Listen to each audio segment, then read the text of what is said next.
السلام علیکم ورحمۃ اللہ وبرکاتہ۔ الحمدللہ والصلاة والسلام علی رسول اللہ، اما بعد۔ آج عربی زبان کا 12واں سبق ہے، الدرس الثانی عشر، 12واں سبق۔ اس 12ویں سبق کے اندر مکمل طور سے سیکنڈ یونٹ کا مراجعہ ہے، یعنی جو کچھ آپ نے سیکنڈ یونٹ میں پڑھا ہے آج کے اس درس کے اندر اس کی ریوائزنگ ہے، اس کی ریپیٹنگ ہے اور اسی کے ایک طریقے سے مشق ہے، اور یہ درس یقیناً آپ کو بتلایا گیا کہ آپ نے کتنا اس یونٹ کے اندر سیکھا اور پڑھا ہے۔ تو یہ بہت بڑا درس بھی نہیں ہے، اس لیے میری کوشش ہوگی کہ ایک ہی لیسن کے اندر اس کو میں مکمل کر دوں، اور اگر آپ نے اچھے طریقے سے سارے لیسن پڑھے ہیں سیکنڈ یونٹ کے تو انشاءاللہ اس میں کوئی پریشانی بھی نہیں ہوگی، بہت ایزی ہے۔ تو ہو سکتا ہے درس 1-2 منٹ لمبا ہو جائے۔ چلیے شروع کرتے ہیں۔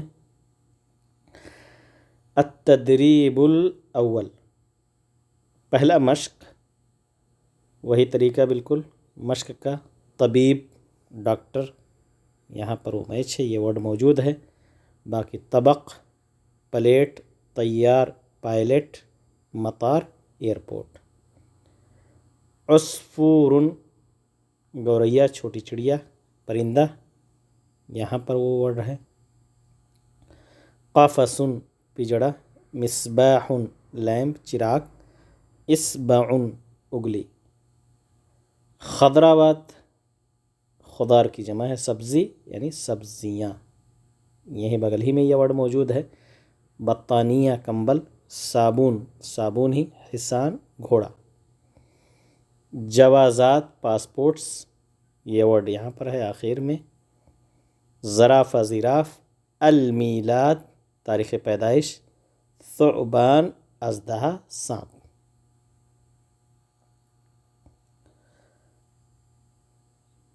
آخری لفظ ہے ورا، اس کے بغل میں ہی یہ لفظ موجود ہے، ورا کے معنی ہوتا ہے پیچھے، بیک۔ امام، سامنے۔ قطن، بلی، کیٹ۔ کلب، کتا۔ یہی کلب اگر بڑے قاف سے ہو جائے تو اس کے معنی ہو جائیں گے دل کے، جو کہ آگے انشاءاللہ آئے گا آپ کے لیے۔ التدریب الثانی، یہ اور بھی ایزی مشق ہوتا ہے، صرف میچنگ ہوتا ہے۔ نقاب، نقاب۔ فارغ، فارغ سے میچ کر دیجئے۔ غراب، غراب کے معنی ہوتا ہے کوا، فارغ معنی تو خالی، اور نقاب تو آپ جانتے ہی ہیں۔ اسی کے کچھ کلمات یہاں پر بھی ہیں، یہ بھی بالکل میچنگ ہی ہیں۔ دیگ، مرغ۔ طیور، طیر کی جمع ہے، بہت سارے پرندے۔ ضباط، ضابط کی جمع ہے، بہت سارے آفیسرس۔ بقرہ، گائے۔ تمساح، مگرمچھ، گھڑیال۔ التدریب الثالث، یہ جملے میں آپ کو دیکھنا ہے کہ یہ جملہ کہاں پر ہے۔ الفاکہۃ فوق المائدہ، پھل دسترخوان کے اوپر ہے، فوق کے معنی ہوتے ہیں اوپر، اور اگر صرف پر کہنا ہو تو اس کے لیے علی آئے گا۔ الفاکہۃ علی المائدۃ، کہ میوہ، پھل جو ہے وہ دسترخوان پر ہے، لیکن یہاں فوقہ ہے تو ہمیں اوپر ترجمہ اس کا کرنا پڑے گا، وہ یہاں پر یہ جملہ ہے۔ دوسرا جملہ ہے الفاکہۃ فوق المنضدہ، پھل جو ہے وہ ٹیبل کے اوپر ہے، ٹیبل ڈائننگ ٹیبل جو ہوتا ہے اس کو کہا جاتا ہے منضدہ، اور عام ٹیبل کے لیے بھی استعمال ہوتا ہے۔ الفاکہۃ علی الشجرۃ، پھل جو ہے وہ درخت پر ہے۔ دوسرا جملہ ہے الشجرۃ فی الحدیقہ، درخت گارڈن میں ہے، یہاں پر وہ جملہ میچ ہو رہا ہے۔ باقی الحصان فی الحدیقہ، گھوڑا باغیچے میں ہے۔ الطبیب یفحص المریض، طبیب ڈاکٹر مریض کو چیک کر رہا ہے۔ یہ بھی ایزی تھا یہ مشق۔ چوتھا والا تو اور بھی ایزی ہے، اس میں صرف ورڈ ہے، ہمیں پڑھنا ہے۔ ثوم، ثیاب، ساتھ دو، ثوم کے معنی لہسن، ثیاب کے معنی کپڑے، ثوب کی جمع ہے، واو با، ثوب کے معنی ایک کپڑا، ثیاب بہت سارے کپڑے۔ سین سے سفر اور سین سے سکین، چاقو۔ ذراع، ذراع کے معنی ہوتے ہیں